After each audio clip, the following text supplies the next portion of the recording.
pas moi ce qui se passe dans votre cœur. Peut-être que tu es bien, comme peut-être tu as des soucis, mais ce matin, il faut s'attendre à quelque chose de la part du Seigneur.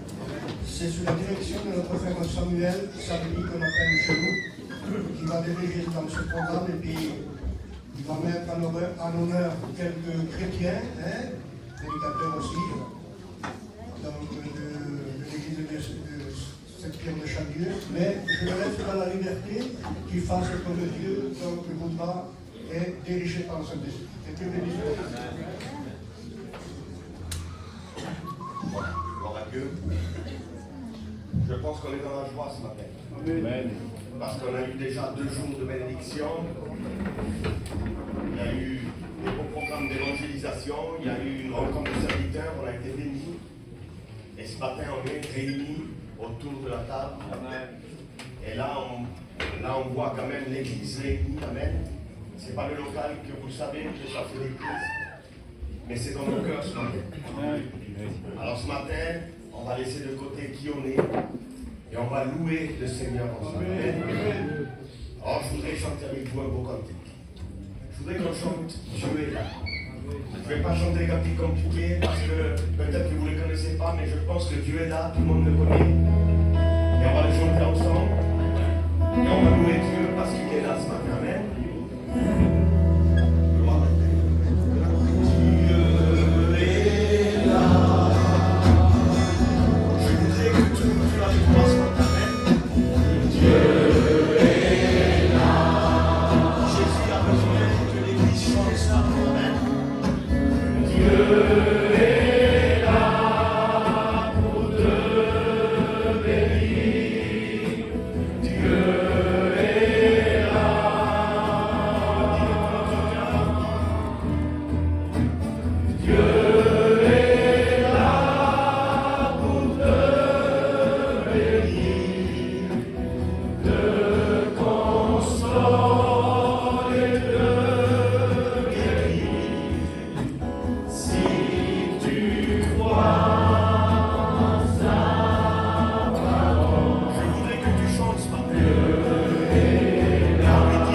Amen. Amen. Vous voulez qu'on avance ensemble, en pénaux? Amen. Vous savez, quand Moïse avançait, le peuple était derrière. Il suivait la nuée, il suivait la flamme de feu. Peut-être qu'il y en avait qui ne savaient pas trop pourquoi, ils avançaient, ils voyaient des choses qui se passaient, mais en tous les cas, ils savaient que devant c'était la bénédiction, pas derrière. Alors on chante encore une musique. Et après, je retrouverai dans le programme, il y a nos frères responsables qui sont là de l'église de Saint-Pierre de Champieux. Notre église est représentée ce matin, tout l'honneur est là, parce qu'on est ensemble et nous sommes l'église. Mais il y a nos frères qui sont là, qui travaillent dans l'œuvre du Seigneur. Ils diront aussi un petit mot. Que le Seigneur les bénisse. Et je voudrais qu'on chante ensemble, prosternez-vous. Et ce matin, on va prosterner nos cœurs. Amen. Il y a des places devant si vous voulez.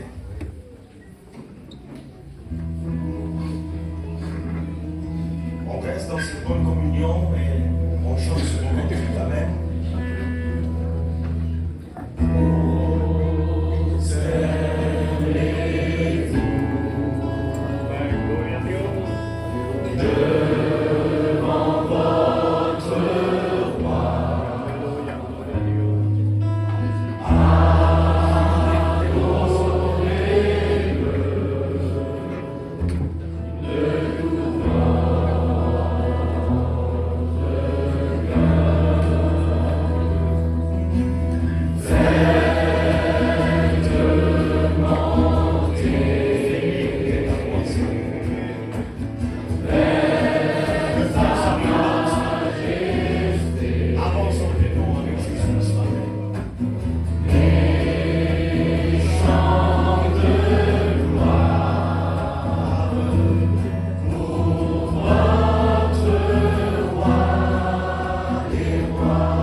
S'il y a des garçons qui peuvent avancer devant, peut-être les gens qui viennent derrière pourront s'asseoir. Hein? Voilà, on va laisser notre frère Sébastien lui dire un petit mot. Voilà,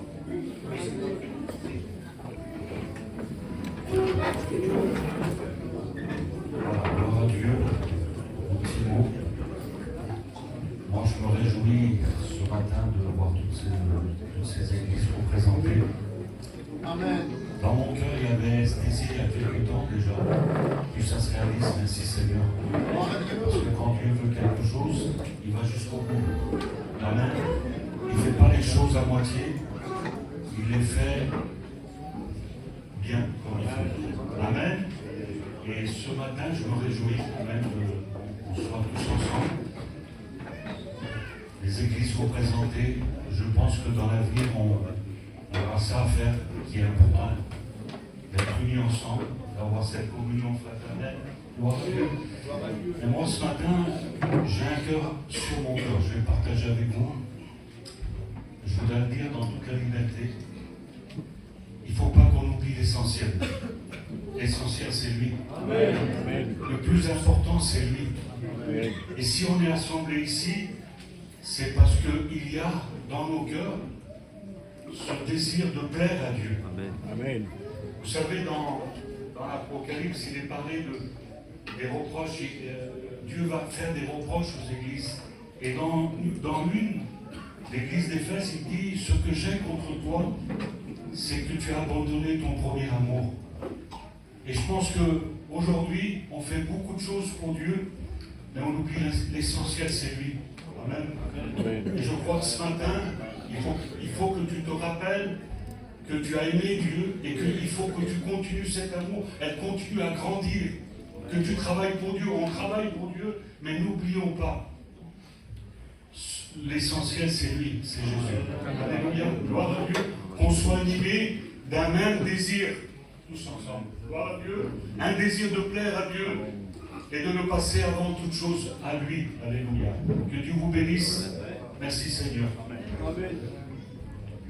Gloire à Dieu, voilà. Il y a aussi notre frère qui est là, qui va nous dire aussi un petit mot. Et je voudrais que la jeunesse, parce que l'œuvre ne s'arrête pas juste dans un local, l'œuvre va plus loin, il y a aussi nos jeunes qui sont là. Et on voudrait les encourager ce matin aussi à nous chanter un beau cantique. Alors, avec les frères qui s'en occupent, qui sont là, qui se reconnaîtront. Et on va laisser aussi tout le monde nous un petit peu.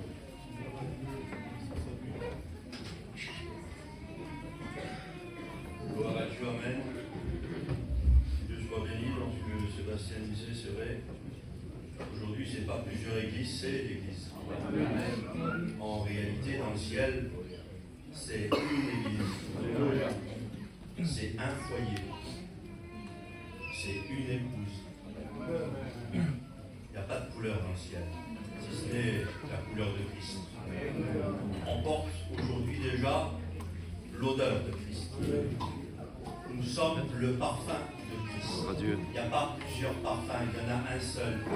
Il a été fait selon l'art du parfumeur. Merci Seigneur, aujourd'hui on est tous réunis. L'Église est réunie. Moi, c'est tout ça qui m'intéresse. Que Dieu soit glorifié.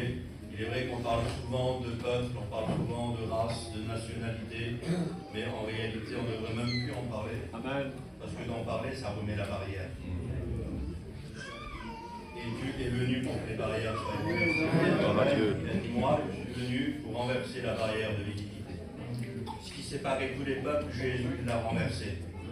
Alors ne soyons pas de ceux qui les remettent. Considérons-nous tous ensemble comme étant celle que Jésus revienne. Que Dieu vous bénisse. C'est dit avec les frères, regarde, ils doivent se lever à leur place. Allez-y, la jeunesse. Allez-y, la jeunesse.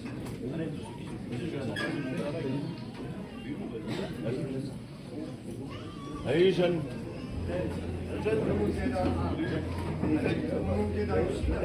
Oui, ils vont monter. Allez, ils vont vous suivre, les jeunes. Donc, à donner l'exemple, les gars.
Voilà, gloire à Dieu.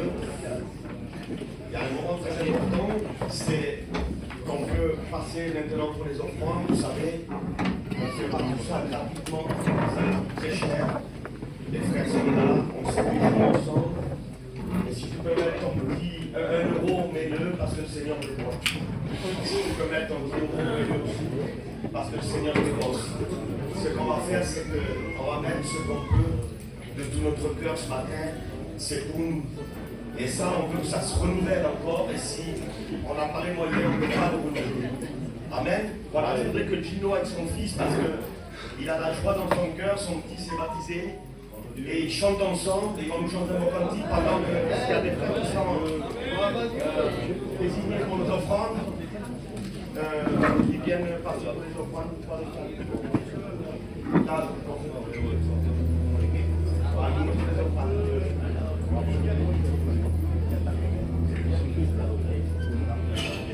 merci Seigneur. C'est une grande joie pour moi. Moi, je ne sais pas chanter. Moi, je ne sais pas chanter. Mais Dieu m'a fait la grâce que mon fils s'est donné à Dieu. Il a 17 ans. Et maintenant, chez nous, c'est comme le médecin, vous savez, c'est matin, midi et soir, c'est comme les médicaments.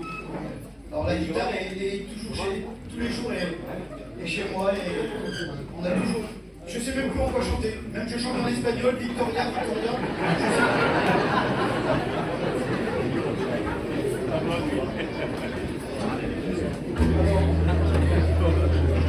Je sais Je sais pas chanter, aidez-moi.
Seigneur, pour que tu les multiplies pour ton œuvre.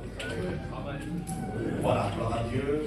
On ne veut pas oublier aussi, très important, hier on était là, les serviteurs, on était à peu près 60 serviteurs, et à l'heure du midi, on est parti là-bas à Saint-Pierre-de-Saint-Dieu, et tous les tables étaient mises, le manger était là, on a été accueillis comme des rois, mais derrière tout ça, il y a une organisation qui se fait, et ça ne se fait pas juste d'un homme, ça se fait parce qu'il y a des diacres avec leurs femmes, des chrétiens, des futurs étudiants, des serviteurs de Dieu qui mettent ce qu'ils peuvent, ils mettent la marmite et nous on arrive, on mange, mais il y a du nettoyage, il y a de tout, ils sont là aussi. Et on va les honorer. Il y a aussi ici, là, dans ce lieu, il y a eu aussi des organisations. Peut-être que ceux de l'église ici se lèvent à leur place. Et ceux de l'église de Saint-Pierre-de-Chandieu, comme elle est représentée, je voudrais peut-être que vous veniez. Les garçons vont monter dans l'estrade et les sœurs vont se mettre en bas. Et on va chanter un beau cantique ensemble. Et ceux qui ont fait aussi des organisations ici, levez-vous à votre place, que le Seigneur vous bénisse. Allez, levez-vous. On va chanter un beau cantique ensemble.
Voilà, gloire à Dieu. Je pense qu'on est bénis. Je vais demander à la sœur Abdi qui nous chante le dernier cantique. Et excusez-moi si tout le monde n'a pas participé. Le principal ce matin, c'est sa parole. Alors, je voudrais que la sœur Abdi vienne nous chanter ce dernier cantique et on mettra la parole du Seigneur. Amen.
conscience de l'idée que je voudrais partager. Amen, gloire à Dieu.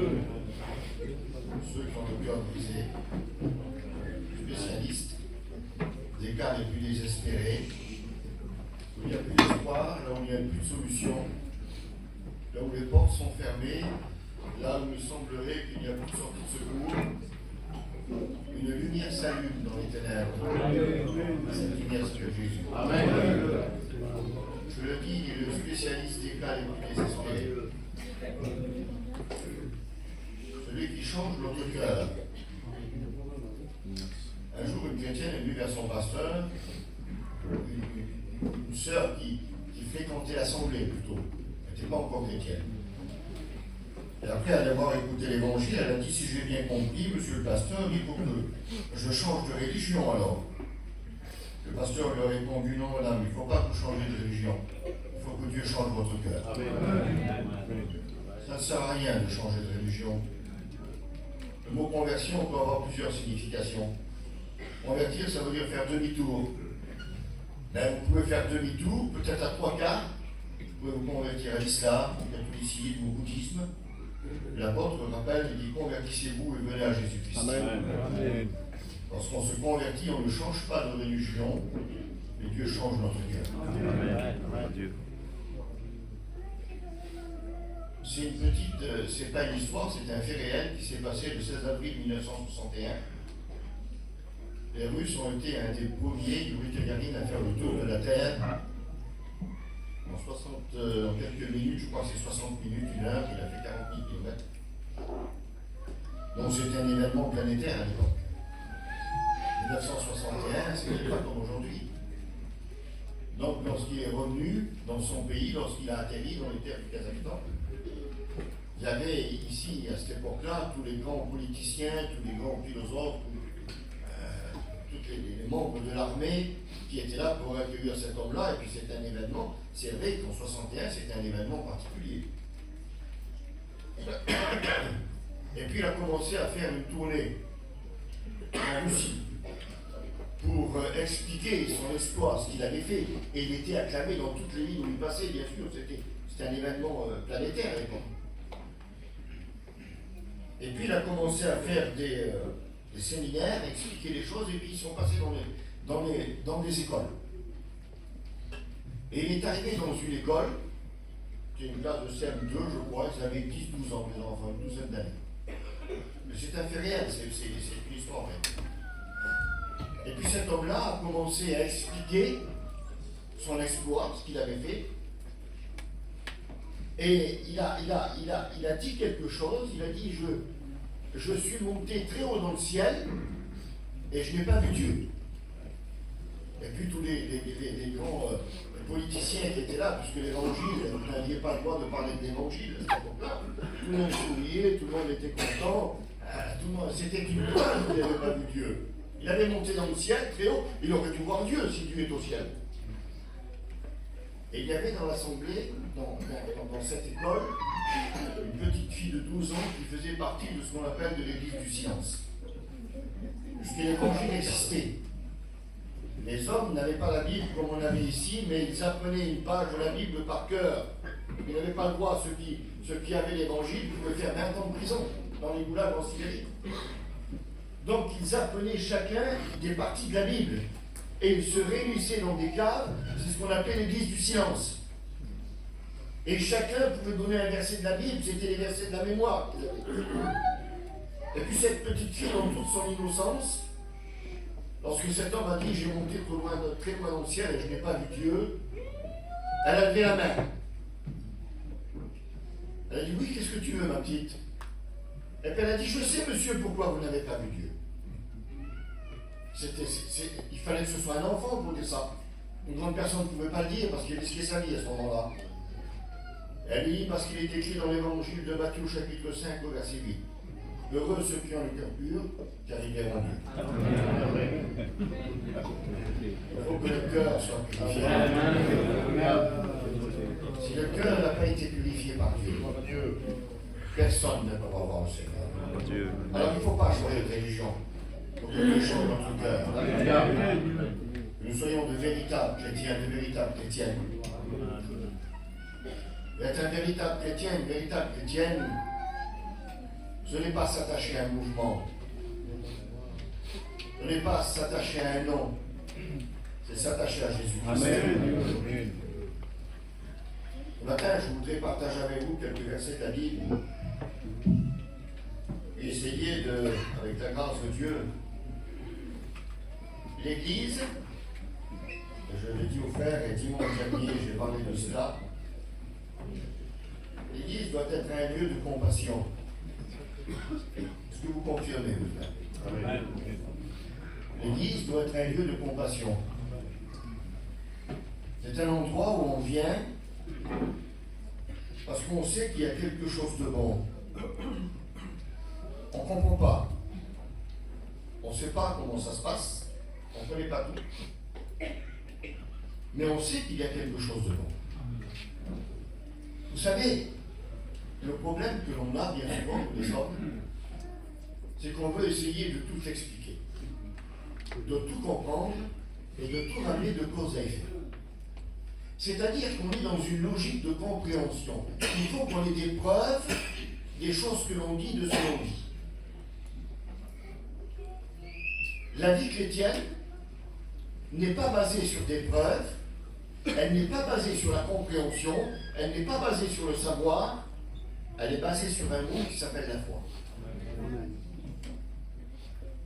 Ça vous est arrivé de manger à tous dans des bons restaurants.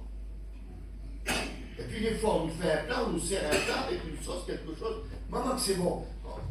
On sait que c'est bon, terrible, on se calme, mais avec quoi c'était? On cherche à savoir avec quoi. On ne sait pas avec quoi c'était, on ne sait pas comment il l'a fait, on ne sait pas qu'est-ce qu'il a mis dedans, mais alors qu'est-ce que c'est bon? Ben, la foi, c'est un peu plus ça, frères et sœurs. On ne comprend pas, on ne sait pas l'expliquer, on ne sait pas comment ça fonctionne, mais alors qu'est-ce que c'est bon? Est-ce que c'est bon lorsqu'on rentre dans le domaine de la foi? Lorsqu'on essaie de sortir de toutes les explications, de toute notre compréhension, de toute la sagesse humaine. Et les textes de la Bible nous rappellent cela.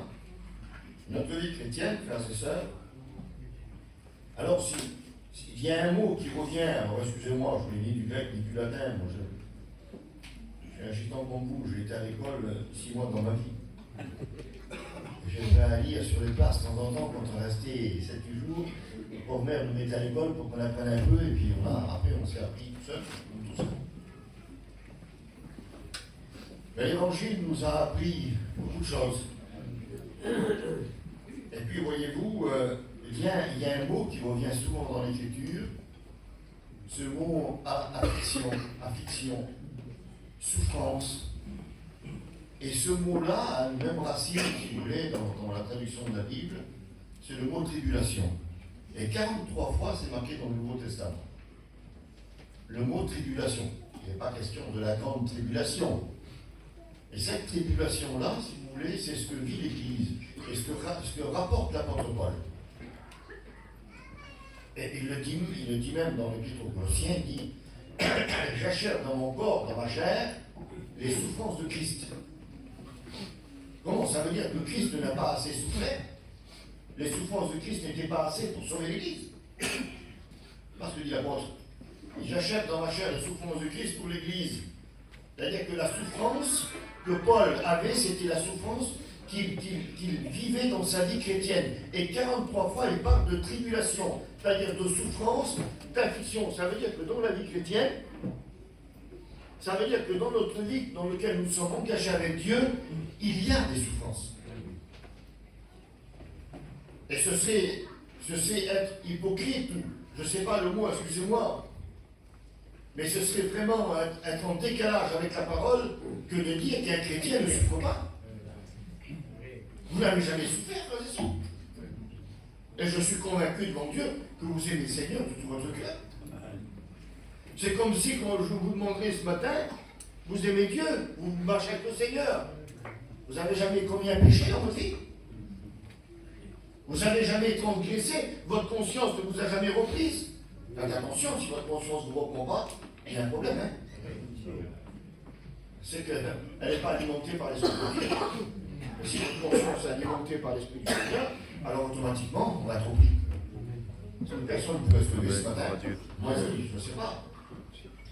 peut-être une erreur, de dire moi frère, j'ai jamais transgressé, j'ai jamais péché.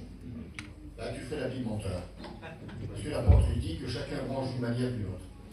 Il y a des péchés involontaires. Alors, voyez-vous, alors là tout le monde se calme au même rang, tout le monde baisse la tête et on dit merci Seigneur pour ta grâce. Parce que c'est la grâce qui nous permet d'avancer. C'est pas les œuvres, c'est pas ce que nous sommes, c'est pas ce qu'on prétend être. Laissez-moi vous dire, frères et sœurs, que c'est dangereux la prétention. Et la prétention spirituelle est aussi dangereuse. La prétention de savoir tout mieux que les autres. La prétention d'être toujours meilleur que les autres. La prétention de chercher toujours les défauts des autres. Toujours regarder les autres et baser notre vie sur la vie des autres. Mais n'y a-t-il pas assez à regarder notre propre vie? J'ai assez d'embarras avec la mienne, frères et sœurs. J'ai assez de lutte, de combat. C'est toujours la faute des autres si on a fait une bêtise. C'est toujours à cause de l'autre là-bas que je suis comme je suis. Toi, qu'est-ce qui m'a fait? Regarde maintenant. C'est toujours la faute des autres, jamais la nôtre. L'apôtre Paul rappelle ça, il dit je tiens mon corps en bride, de peur de pécher contre Dieu. Ça veut dire c'est mon corps que je dois maîtriser, c'est moi-même. Alors on essaie souvent, frères et sœurs, de se rapporter aux autres. Mais le combat que nous avons à mener, c'est un combat que nous devons mener, nous personnellement, dans notre vie chrétienne. Et même si nous ne comprenons pas toujours, et c'est sûr que nous ne comprenons pas toujours, mais il nous faut avancer sans avoir la compréhension de tout. La foi se détache de toute la compréhension. Regardez ce que dit l'apôtre. L'apôtre Paul rappelle ça dans le livre de Timothée, dans 2 Timothée. Il dit cela. Là, et au verset 6. Car moi je sers de libération, ça veut dire de souffrance. Et le moment de mon départ approche. J'ai combattu le bon combat, j'ai achevé la course, désormais j'ai gardé la foi, désormais la couronne de justice m'est réservée. J'ai combattu le bon combat de la foi. Ça veut dire que la foi est un combat. Ça veut dire que la vie chrétienne est un combat. Si vous n'avez pas de combat, si vous n'avez pas d'adversaire, peut-être, vous savez, un homme a dit une parole mais qui est très forte. Alors, je sais pas, j'ose pas, je sais pas si je platis ou pas, mais. Amen. Amen. Je ne peux pas vous choquer, c'est quand on combat, ça veut dire qu'on a un adversaire en face de nous. Vous êtes d'accord? Mais si on ne combat pas, s'il n'y a pas d'adversaire à côté de nous, qui c'est qu'on combat? C'est le diable qu'on est en face. Mais si on marche, on n'a jamais d'adversaire en face de nous, ça veut dire qu'il n'est plus en face de nous, qu'il est à côté de nous. Il marche avec nous. Parce qu'on marche dans ses œuvres, on n'a pas besoin de le combattre, on fait ses œuvres. Mais si nous sommes de véritables chrétiens, alors tous les jours nous combattrons. Et tous les jours nous aurons à combattre. La vie chrétienne n'est pas une vie avec un chemin de pétales de rose. C'est une vie de lutte et de combat. Et l'apôtre Paul, qui était le sommet dans ce domaine-là, il dit j'ai combattu le bon combat, mais le bon combat de la foi. C'est la foi qui est importante.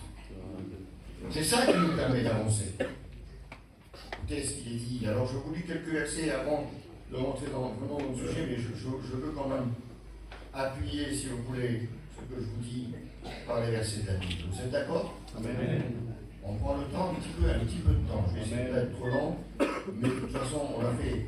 Enfin, les frères ont organisé cette mission pour qu'on ait le temps et qu'on se retrouve ensemble autour de la parole de Dieu. C'est ça? Amen. Gloire à Dieu, alors on va le faire. Écoutez ce que dit l'apôtre. Je m'appelais ça ce matin, parce que je méditais la parole du Seigneur. J'estime que les souffrances du temps présent ne sauraient être comparées à la gloire à venir qui sera révélée pour nous tous. Ça veut dire, j'estime les souffrances présentes je regarde les souffrances que je vis aujourd'hui, du temps présent, et ces souffrances-là ne peuvent pas être comparables à la gloire qui est à venir. Ça veut dire que dans l'esprit de l'apôtre Paul, essayez de bien suivre son raisonnement. Ça veut dire que l'Église, ça veut dire que les chrétiens, ça veut dire que le serviteur de Dieu passe des souffrances présentes. Ah, ça veut dire qu'un chrétien peut souffrir. Ah oui, il est en train de le dire. Hein. Ah oui, il dit qu'un chrétien peut souffrir. Mais comment, Seigneur? Je suis chrétien, je devrais plus souffrir, moi. Je suis chrétien, je devrais plus être malade. Et Jésus a dit, vous imposerez les mains aux malades. Et ça veut dire qu'il y aura des malades. Mais il a dit qu'en voulant imposer les mains au nom du Seigneur, les malades seront guéris. Et rappelez-vous ce verset, David. Je voudrais que vous le gardiez en mémoire. Et vous direz ça dans le livre des psaumes, verset 37, 33, pardon, 34. Il est dit cela. Il est dit que le malheur atteint souvent le juste. Vous connaissez ce verset? Qu'est-ce qu'il fait l'Éternel? Il le délivre toujours. Et qui est le juste? Ben, c'est celui qui a été justifié par Jésus. C'est celui qui était coupable, c'est celui qui était condamné, qui était condamnable. Mais à cause de Jésus, il est devenu juste aux yeux de Dieu. Tu es, mon frère, ma soeur, tu es injuste ce matin aux yeux de Dieu. Et parce que tu es injuste, le Seigneur dit que le malheur l'atteint souvent. Ça veut dire l'épreuve, la difficulté, la misère qui nous colle à la peau. Elle nous atteint souvent. Mais l'Éternel est toujours là pour le délivrer. Amen. Ça veut dire qu'il y a toujours une espérance en Dieu. Ça veut dire qu'il y a toujours une porte de sortie en Dieu. Nous ne venons pas à l'église pour nous faire taper sur la tête. Je viens à l'église parce que j'ai besoin d'entendre un mot de Dieu qui m'aide. J'ai besoin d'entendre ce que Jésus a à me dire. Et le langage de Jésus n'est pas un langage d'homme. Le langage de Jésus n'a jamais fait de mal à personne. D'ailleurs, lorsqu'ils sont venus pour le saisir, les huissiers se sont approchés. Il était là en train de parler, il y avait des hommes autour. Ils sont venus pour lui faire du mal, pour le saisir. Et puis ils ont écouté le langage de Jésus. Le message que le Seigneur a porté. Le message que nous devons apporter, serviteurs de Dieu. Amen. Et lorsqu'ils sont apportés, dans le texte littéral grec, il dit c'est le kérigme, c'est la puissance de la parole, c'est la pointe du verbe. Et le texte dit, lorsqu'ils se sont approchés, ils ont écouté le langage de Jésus. Et ils ont été foudroyés, leur cœur a été percé. Il a dit jamais un homme n'a parlé comme cet homme. Le langage de Jésus n'est pas un langage pour détruire. Le langage de Jésus est un langage pour construire, pour bénir, pour soutenir. Et nous sommes, nous, et c'est Jérémie qui rappelle ça, il dit, rapporte fidèlement la parole de l'Éternel. Ça veut dire ne la modifie pas selon ton caractère. Ne parle pas selon ce que tu penses toi, ce que tu crois toi, selon ta culture, ta coutume ou ton ethnie. Il dit rapporte-la fidèlement selon qu'on m'a écrit. Amen. Et il le dit à Josué lorsqu'il est devant Jéricho. Il dit ne te détourne ni à droite ni à gauche. Si tu te détournes à droite et à gauche, tu n'auras pas de réussite. Mais ne te détourne ni à droite ni à gauche, c'est alors que tu auras du succès dans tes entreprises. C'est alors que tu réussiras. N'allez pas plus loin que ce qui est écrit. Ne soyez pas plus spirituel que la Bible. Ne mettez pas des barrières, ne mettez pas des interdits. La Bible ne met pas, alors ne le dis pas, même si ça ne te convient pas, toi. Même si ce n'est pas ta façon de voir comment vivre l'évangile. Mais la Bible ne dit pas, alors ne le fais pas. Ne mets pas d'interdit. Quand tu mets un interdit, tu mets un péché. Quand tu mets un péché, tu fais tomber les gens dans le péché. Parce que tu as mis un interdit. D'où vient le péché? Ben, le péché vient de la loi. Si vous enlevez l'interdit, il n'y a plus de péché. Pourquoi le gendarme vous arrête si vous passez de sens interdit? Parce qu'il y a un panneau qui vous marque sens interdit. Mais vous enlevez le panneau, ben vous n'êtes plus en infraction. Alors, il y en a qui mettent des panneaux partout. Et qui rendent la vie de Dieu impossible. Qui rendent la vie spirituelle, qui rendent la vie chrétienne, qui la rendent comme un fardeau. L'apôtre le rappelle, l'apôtre Paul reste là. Il dit c'est les doctrines des hommes. Ils le font pour se glorifier eux-mêmes. Ils disent ne bois pas, ne mange pas, ne touche pas. Mais il dit, mais ça n'a rien à voir avec l'écriture. Ça n'a rien à voir avec la parole. Il dit c'est des doctrines d'hommes. Ils le font pour leur intérêt, qui sont nocives, qui sont pernicieuses, dit le texte. Vous lirez dans l'idée Colossiens, c'est marqué. Frères et sœurs, l'Église de Jésus-Christ doit être, et la vie chrétienne, doit être une vie où on vit heureux avec Dieu. On doit être heureux de vivre l'Évangile. On doit être heureux de vivre l'Évangile. On doit être heureux de vivre dans l'Église.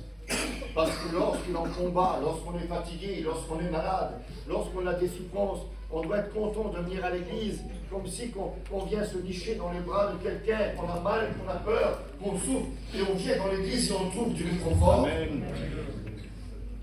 Le monde nous fait du mal. L'église n'a pas le droit de nous faire du mal. L'église est là pour nous faire du bien. Nous sommes là pour vivre ensemble. Il a été chanté, nous sommes un corps unis ensemble. Merveilleux. Le corps est fait de plusieurs membres. Vous direz, l'apôtre Paul le détaille parfaitement à un moment donné.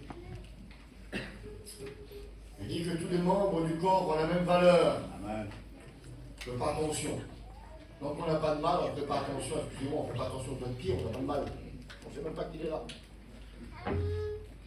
On a un doigt, je ne sais pas moi. Faites-vous mal à un membre. Ou alors vous avez un accident, puis ce membre devient infirme. Il n'est plus pareil que les autres. Mais parce qu'il n'est plus pareil que les autres, vous allez le mépriser, vous allez le taper tous les matins, vous allez lui faire du mal tous les matins, parce qu'il n'est pas pareil que les autres. Ah non, il fait partie du corps, vous allez en prendre soin. Même qu'il n'est plus pareil, même qu'il est infirme, vous allez en prendre soin, vous allez le soigner. Il y a quelques temps, je vais rigoler, j'ai débarrassé une moto dans une maison que mon petit avait prise. Il y a une moto dedans. Ben, j'y prends là. Il l'a amené, voilà, une moto de 125. Moi j'ai toujours aimé la moto, mais voilà, ça fait longtemps. Et bien j'étais dans le terrain, puis je voulais la déplacer. Alors j'ai monté dessus, et j'ai avancé avec. Et quand je me suis arrêté, j'ai descendu, on me voit que, oui, mais il faut mettre une béquille. Moi je n'ai pas mis la béquille. Ah, je suis parti avec la moto, je comprends. Il m'a tombé sur le pied. Quelle souffrance, bordel. Je ne pensais pas au doigt de pied, moi, pendant des années, je ne pensais pas à lui. Mais là, j'y pensais tous les jours. Hein. Je suis parti au séminaire en Espagne avec des canons. C'est quand un membre souffre. Et tout le corps doit s'unir. Tout le corps doit le soutenir. Parce que la souffrance existe, frères et sœurs. La souffrance existe. Écoutez ce que dit l'apôtre, quelques versets. De toute façon, j'aime bien appuyer ce que je dis par la parole de Dieu. Écoutez, la foi, c'est quelque chose qui se détache de toute compréhension, comme je vous ai dit. Écoutez ce que dit l'apôtre. Alors, il parle de la sagesse, son esprit avec les Pharisiens, des raisonneurs du siècle. Dieu n'a-t-il pas convaincu de folie la sagesse des hommes? Car puisque le monde, avec sa sagesse, n'a point connu Dieu, il a plu à Dieu dans sa sagesse de sauver les croyants par la folie de la prédication. La prédication qui est une folie. Et puis vous savez, quand on réalise, quand on essaie de réaliser, de comprendre, Seigneur, c'est une folie. Comment qu'un homme, d'ailleurs les Juifs, ça n'a pas passé pour les Juifs, parce que la conception des Juifs n'était pas la même, mais comment qu'un homme qui est là, qui est battu, qui reçoit des coups, qui est maltraité, qui va mourir sur une croix, crucifié, méprisé, comment il va sauver le monde? Et d'ailleurs, l'homme qui est en bas dit, tu veux sauver les autres, mais sauve-toi toi-même. Commence à te sauver toi-même déjà. Tu veux sauver les autres, tu es en train de mourir. Donc la prédication de la foi, tu vois, est compréhensible. Tu veux sauver les autres, tu ne peux pas te sauver toi-même. Et je pense que si on l'aurait été là, on dit, ouais, allez, laisse tomber là. Allez, allons-nous-en. Il veut faire et puis il n'est pas capable de même. La prédication de la foi qui est une folie. Ça fait combien de temps qu'on prêche un aveugle qui est assis au bord d'un chemin? Vous connaissez celui-là? C'est bientôt un membre de la famille, quoi. Bartimée. C'est le Père Jésus. Pourtant, il y en a des aveugles dans le monde, hein. Ils n'ont jamais rien fait de Zinda. Mais quand on parle de cet aveugle de la Bible, là, c'est bizarre que toute l'éternité d'une personne peut changer parce qu'on a parlé d'un aveugle de la Bible. On a parlé d'un homme qui est malheureux au bord d'un chemin, qui est là, qui est aveugle, qui n'a rien, et on parle de lui, c'est une histoire de la Bible que Jésus a vécue. Et d'un seul coup, cette histoire-là, elle va sauver des familles, elle va sauver des hommes. Qu'est-ce qui se passe derrière? Je me souviens, j'ai travaillé quelques années dans les pays de l'Est. J'ai travaillé 25 ans en Moldavie roumaine. On arrivait dans les villages avec mon ancien travail. Les gens ne savaient même pas qui était Jésus. C'est bien.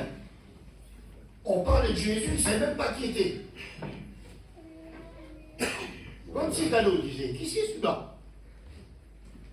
Qui c'est cet homme-là de qui tu parles? Qui c'est qui a fait du mal comme ça? On arrivait dans des villages, on était obligé de prêcher dos à dos. Parce qu'il y avait autour de nous, c'était très dangereux, ils se tuaient. Et on disait quelques mots, on parlait de Jésus, on parlait de ce qu'il avait fait dans la Bible. On ne faisait pas de théologie, on ne faisait pas de doctrine, on ne faisait rien du tout. On parlait de Jésus, de l'amour du Christ qui était là et dans ces villages-là, où les gens nous disaient, il ne faut pas y aller dans ces villages, vous allez vous faire tuer. Ils venaient avec des grosses pierres dans les mains, comme ça, là. Les garçons qui étaient là, ils se mettaient autour, ils essayaient de nous protéger. Et on parlait de Jésus. Et d'un seul coup, les hommes et les femmes tombent à genoux. Des villages où personne ne voulait aller. Aujourd'hui, on a une église, il y a 400 membres. La prédication de la croix, c'est une folie. Je ne sais pas ce qu'on a dit, moi je ne me rappelle pas aujourd'hui. On prenait la Bible, on prenait un verset, puis on parlait. T'as vu ce qu'a fait Jésus, ce qu'il a fait là et là et là. Et puis quelques temps après, il y a un garçon qui est venu me trouver. Ouais, il y a une très belle église qui est aussi grande que ça aujourd'hui. Le premier petit terrain qui avait été acheté dans cet endroit-là, c'était un tout petit terrain. On était avec le frère Anthony, il était venu avec nous. Et puis il avait reçu l'offrande de 280 000. À l'époque, c'était des francs. On était dans le village, et donc on avait quelques temps là, puis le moment était venu, il fallait acheter un petit terrain pour monter une petite église, faire quelque chose. Il y avait un petit bâtiment dessus là. Et puis on demande au garçon, on dit qu'est-ce que ça vaut dans le village? Eh bien il dit ça vaut, je ne sais plus, 300 000 à l'époque. Mais c'était des sous là-bas. Eh bien Antoine me dit, tiens, ben justement, je les ai reçus moi. C'est lui qui a acheté le premier petit terrain là-bas. Et puis, ça a grandi, ça a grandi. Il y a eu des serviteurs de Dieu qui sont là-bas aujourd'hui. Et puis un jour, le garçon me disait, Johnny, dit, quand vous êtes venu dans le village, il y a 2 temps auparavant, moi j'étais un buteur. C'est des gens qui boivent beaucoup. Et c'est des chemins de terre qui rentrent dans le village, je ne sais pas ce qu'on était. Et il y a des trous, il y a des flaques d'eau, il y a certains villages où on était, il y avait 9 personnes qui venaient mourir du choléra. Donc c'était vraiment... Et puis dit l'autre jour, je rentrais chez moi, c'était le soir, je venais de la réunion, et j'ai vu une flaque de boue à côté là. J'avais l'habitude, ils vivent là-bas.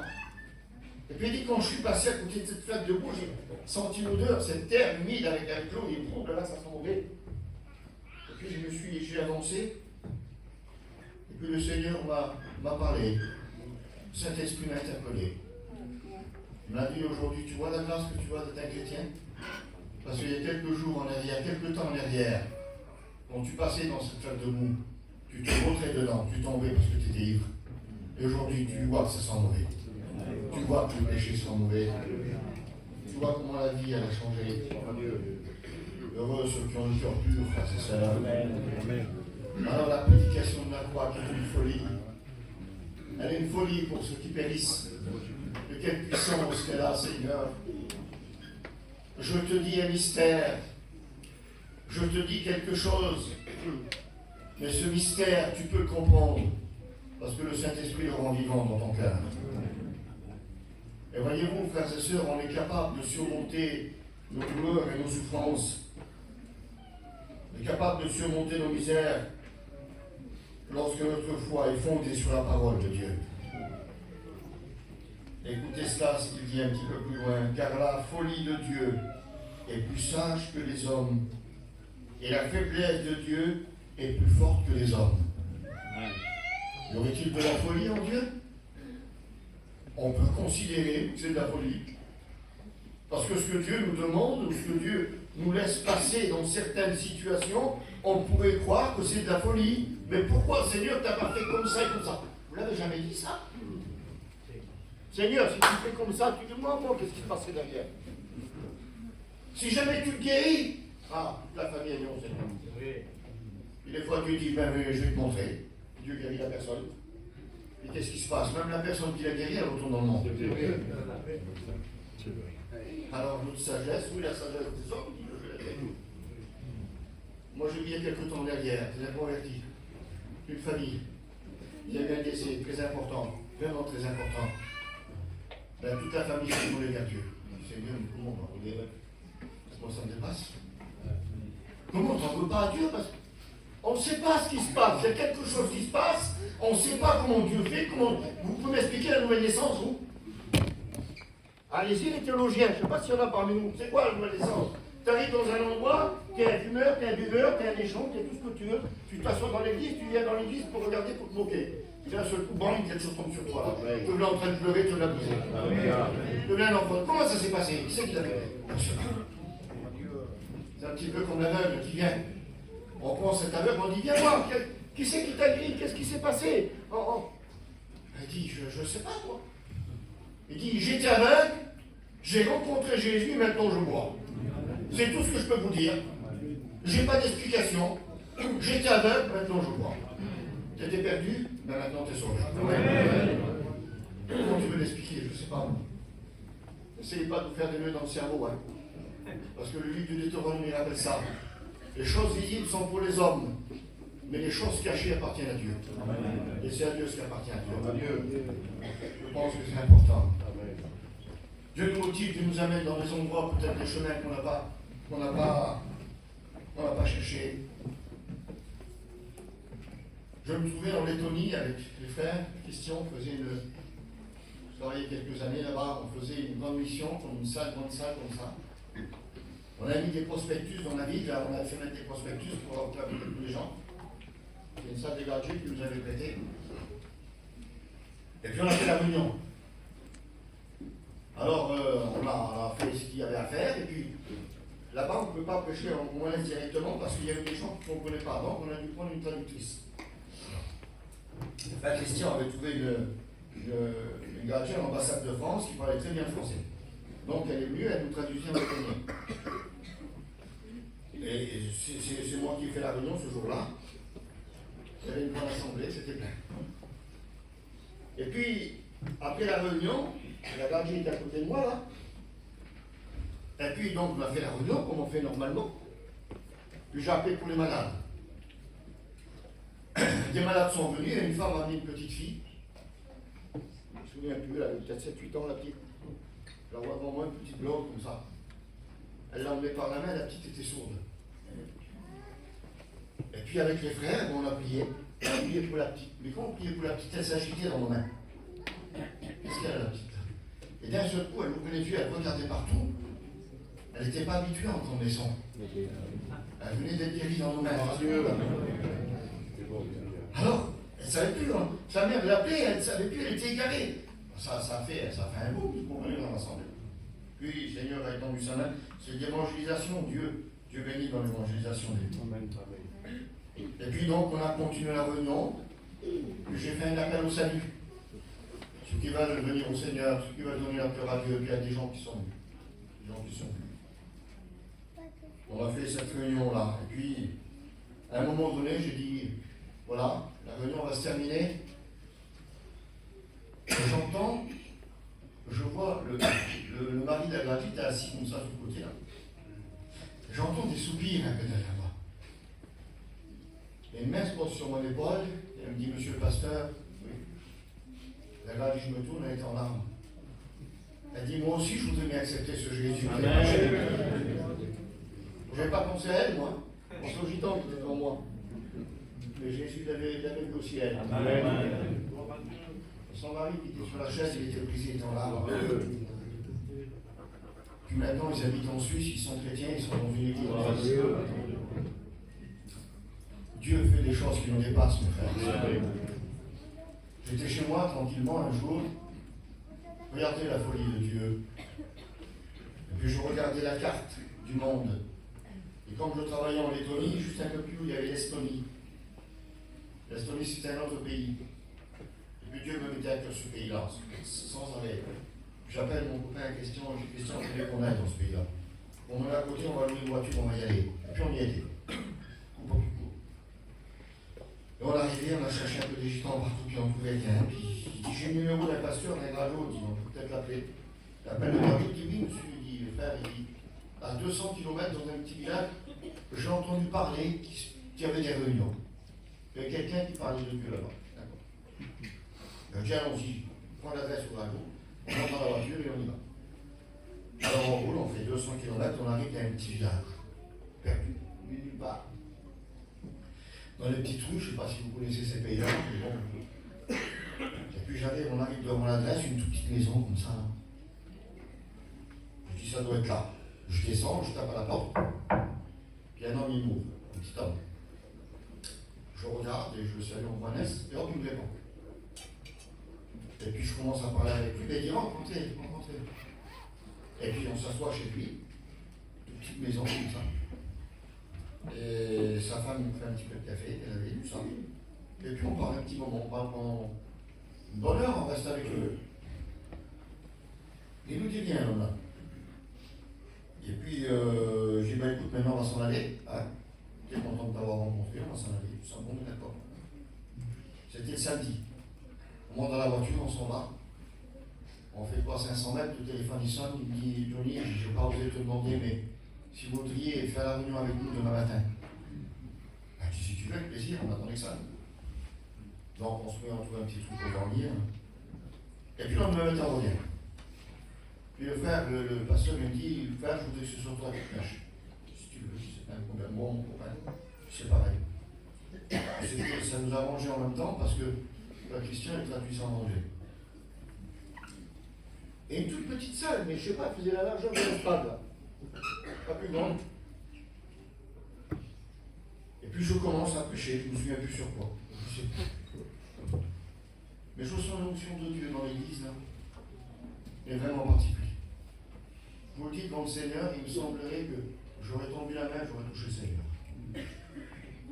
Et je vois cet homme et sa femme en train de pleurer, mais d'une manière, Seigneur, il est inconsolable. Et l'onction de Dieu est tellement forte, moi j'aurais pu approcher, il y a plus rien qui sort. Le frère qui traduisait, c'est pareil, il n'arrivait plus. Connu. On arrive à terminer la réunion, et puis il dit il faut que je vous parle. Il est venu avec sa femme. Il dit écoute, frère, je suis atteint d'un cancer aujourd'hui. Cet homme tout baisse. Et il dit ça fait plusieurs temps, et la petite salle là, il avait coupé une partie de sa maison pour le faire. Donc il vit dans une petite pièce. Je sais pas, il y a une quinzaine de chrétiens dedans. Et il dit avec ma femme hier soir, on était en train de prier, et puis c'était décidé dans mon cœur. Je dis Seigneur, j'arrête tout parce que j'en peux plus. Je dois arrêter maintenant. Je souffre trop, j'ai trop de misère, j'en peux plus. J'ai dit Seigneur, si tu pouvais envoyer 2 frères pour nous apporter du secours. Gloire à Dieu. Elle dit quand j'ai fini ma prière, Amen. tu as frappé à la porte. Amen. Il était inconsolable cet homme. Il n'y avait pas d'homme plus près que nous. Il n'y avait pas d'homme à côté qui pouvait venir le secourir. La folie de Dieu, frères et sœurs, est plus sage que toute la sagesse des hommes. Et puis il est reparti dans la foi et son fils est rentré à l'école biblique. Gloire à Dieu. Amen. Voyez-vous, mes frères,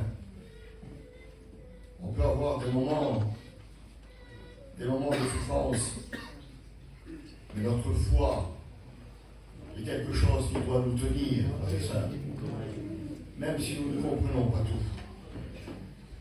On parle de la foi d'Abraham. C'est vrai qu'elle est extraordinaire. Je ne sais pas si Abraham a bien compris tout ce que Dieu lui demandait. Parce qu'Abraham avait ses défauts comme tous les hommes. Il lui fait une promesse, vous connaissez toute l'histoire d'Abraham. Mais ils veulent devancer, voyez-vous, c'est notre manière de faire. Ils veulent devancer un peu, sa femme veut devancer, elle perd la foi, hein, on ne peut pas dire autrement. Dieu lui dit c'est pareil, mais elle dit non, c'est pas possible, laisse tomber, on va faire autrement. Elle trouve une autre, elle se détourne de ce que Dieu, du programme que Dieu avait fait. Parce qu'on ne comprend pas toujours le programme de Dieu. Je ne sais pas pour vous les serviteurs de Dieu, mais moi, le plus grand de mes soucis que ça a été toute ma vie, c'est de me trouver là où le Seigneur voulait que je sois. Seigneur, oui, des fois c'est un casse-tête. Des fois on tape à droite, on tape à gauche, on essaie de voir. Seigneur, c'est là? Non, c'est pas là. Bon, on essaye. Je ne sais pas pour vous le faire. Et Dieu lui dit, je vais te donner une descendance, c'est pas toi, Sarah, que tu l'auras. Oh Seigneur, c'est de la folie. J'ai 90 ans. C'est de la folie, Seigneur. Mais la foi se détache de tout. La foi ne s'explique pas, frères et sœurs. La foi, elle se vit. Elle a voulu faire autre chose. Elle a voulu aller plus loin. Et il y a une prophétie que Dieu va faire à Abraham. Lorsque Ismaël, une prophétie va arriver. Et Dieu va dire ça à Abraham. Vous voyez ce qui se vit aujourd'hui là, en Israël? Ça vient de là.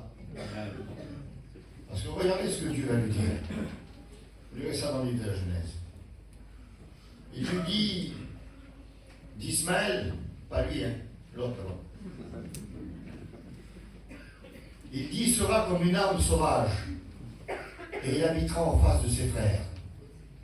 Israël est une puissance nucléaire. Regardez ce qu'ils font, ils n'arrivent pas à les dompter.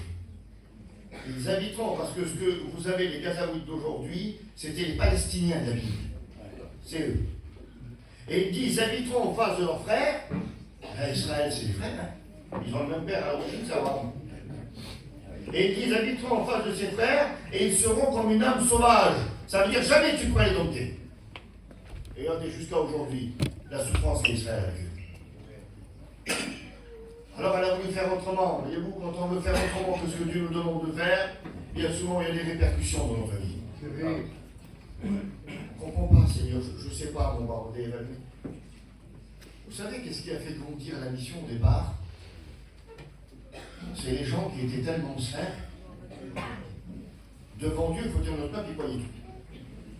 Devant le Seigneur. Le trois quarts, ils savent pas lire. Les trois quarts, il y en avait peut-être 2 sur 100. Mais quand on parlait de Jésus, bah alors là, c'était quelque chose. On ne comprenait pas, on ne savait pas, on disait même des bêtises, des choses. Mais ça faillit en marcher. Allez, la foi, et puis allez, l'heure de Dieu grandissait. Vous voyez, j'ai connu, je ne vais pas citer le nom, mais vraiment des vieux prédicateurs du réveil. Moi, j'étais tout jeune dans le ministère, j'étais candidat au ministère.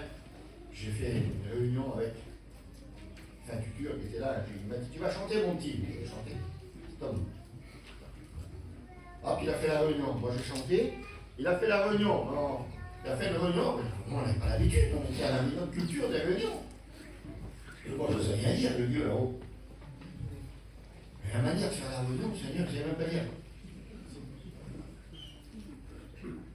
Et c'est comme ça que l'on a grandi. Notre mission a évolué, frères et sœurs, elle a démarré. Ce n'était pas les théologiens. Tout le respect que je dois à nos anciens, bravo David. Puis avec le grand honneur que j'ai pour eux. Mais on sait très bien que 3 quarts de nos anciens, s'ils ne savaient pas lire, faisaient dire des fois par quelqu'un. Mais cette prédication de la foi, comment qu'elle grandissait, comment qu'elle amenait les gens au Seigneur. Aujourd'hui, on veut tout expliquer. Alors, excusez-moi, je ne sais pas comment dire. Il y a un mot dans la Bible qui s'appelle le terrible, dans la traduction du grec. Et ce mot-là se traduit par une puissance de l'évangile, un message qui n'est pas basé sur la compréhension ni sur l'explication, mais qui est basé uniquement sur une démonstration de foi. Et c'est ça que dit l'apôtre Paul. Je vous dis quelque chose, mais ce quelque chose, vous pouvez le comprendre. Et ce mot kérigme, si vous voulez, c'est une prédication dans laquelle il n'y a pas d'explication, il n'y a pas de cause à effet, il n'y a pas de savoir. C'est un message de folie, mais ce message de folie peut changer ta vie. C'est l'expression du reste. Mais quand vous voulez tout expliquer, tout faire comprendre, tout rendre, si vous voulez, la logique de la prédication, vous videz le message de sa substance, le kérigme n'existe plus, vous le rendez, si vous voulez, un message qui est basé sur la sagesse humaine. Et là, il n'y a plus rien qui se passe. Parce que le message est un message de folie. Je finis. J'avais pris ces 2-3 versets pour faire l'introduction, de ce que je voulais vous dire, mais je ne peux pas aller plus loin. L'apôtre Paul a vécu ça. Lorsqu'il était à Athènes, il apportait un message extraordinaire. Et il avait toute l'explication logique. Donc, par ce message-là, tout le monde aurait dû se convertir. Et il avait même là le mausolée qui était là avec l'emplacement du Dieu inconnu. Donc, il avait une preuve irréfutable que ce Dieu inconnu, c'était Jésus, et que là, maintenant, tout le monde devait se convertir. Et il donne un message. Alors, il parle des philosophes, il dit, vous les Grecs, vous avez un savoir, et puis, etc. Et il fait des louanges. Et puis il dit, c'est tellement évident, le lieu du Dieu inconnu, mais ce Dieu inconnu, c'est Jésus, c'est celui que je vous laisse. Il a une introduction de message, il y a un milieu, il y a une terminaison avec un exploit formidable, l'emplacement de Jésus. Dites-moi, qu'est-ce qui s'est passé? Vous connaissez sa prédication, le balai au bâche? Amen. Il y a quelques femmes, je crois. Apparemment, rien ne s'est passé. Pas de conversion, pas d'église fondée, rien du tout. L'apôtre Paul, il descend à Corinthe. Corinthe, c'est un panier de crabes, de trafic, de drogue, de tout ce que vous voulez, tout ce que le monde pense. Et lorsqu'il arrive à Corinthe, il se rappelle de ce qu'il a vécu là-bas. Et vous lirez ça dans le livre des Corinthiens. Il le dit, je ne viens pas vers vous avec la sagesse du langage, mais je viens vers vous avec un message. C'est Jésus-Christ, c'est Jésus-Christ. Et les gens se convertissent en masse. Et l'église de Corinthe a pris naissance. N'essayons pas d'en mettre plein la vue aux gens, frères et sœurs. C'est simple de dire à quelqu'un, mon frère, ma soeur, tu souffres. Jésus peut t'aider. Amen. Amen. Tu es perdu, Jésus peut te sauver. Il peut changer ton foyer. On essaie de trouver toute une explication de logique. Il n'y a pas de logique. Il n'y a pas de logique dans l'évangile. C'est un message de folie. Mais cette folie, tu peux la comprendre. Alors peut-être que ce matin, tu vis un passage de souffrance. Abraham a souffert avec son fils. Il lui a donné un beau garçon. Beau jeune homme. Il devait certainement être fier à son âge. Parce que là, c'était un miracle de Dieu. 98 ans, il y a 90 ans. Impossible. Pourtant, la promesse de Dieu va s'accomplir. 13 ans plus tard. Alors, il va en prendre soin comme la prunelle de ses yeux, vous comprenez bien. C'est son petit chouchou. Alors, il est avec son père. Tout ce qu'il a, c'est à lui, et il n'a pas les yeux assez grands pour lui. C'est un genre, il voit un beau garçon qui grandit. 12, 13 ans, 14 ans, 15 ans, 16, 17 ans, parce qu'il fallait avoir quand même un certain âge. Beau jeune garçon. Quelle beauté. Quelle fierté. Puis c'est un bon garçon en plus. Puis un jour, le Seigneur lui dit, Abraham, il dit, Seigneur, ce petit que je t'ai donné l'épaule, il dit bien, ah Seigneur, Seigneur, là je veux maintenant moi, tu vas me donner. Seigneur, alors Abraham m'a pas dit ça, mais c'est moi qui dis. Je lui ai dit, Seigneur, demande-moi tout ce que tu veux, Seigneur. Ma vie, si tu veux. Oui. Mais pas mon petit, Seigneur. Tu ne peux pas me demander ça quand même. Abraham ouvre pas la bouche. Il dit, Seigneur, oui, tu le veux. Bon, ben Seigneur, j'y vais. C'est simple de te dire, hein. Mettez-vous à la place de cet homme. Il dit tu vas lui mettre un fardeau de bois sur le dos, tu vas l'emmener en haut sur la montagne, tu vas faire un monceau de pierre, tu vas faire un autel, tu vas prendre le petit, toute ta richesse, tu vas le mettre là sur, tu vas mettre le fardeau de bois, tu vas l'allonger sur le fardeau de bois, Abraham, le Seigneur, tu vas l'attacher dessus, et tu vas prendre ton couteau, tu vas lever sa tête, et tu vas l'égorger, tu vas lui couper la gorge. C'est facile, hein? Ben oui. C'est tellement facile quand on parle de la foi d'Abraham. Il dit oui Seigneur, si tu le dis, je le fais. Vous savez pourquoi Abraham répond comme ça? C'est pour ça qu'on l'appelle le père de la foi. Parce qu'il avait reçu une promesse de Dieu. Il avait dit, c'est par ton fils Isaac, je te donnerai une descendance qui sera plus nombreuse que l'étoile et le sable de la mer. Et ça, c'était dans le Il a dit, Seigneur, tu m'as dit ça, ce sera par lui. Alors je le crois, tu l'as dit.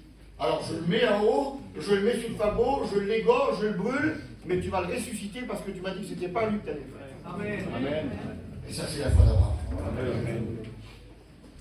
Je ne sais pas comment tu vas faire, Seigneur, mais je sais que tu m'as dit que ce n'était pas lui.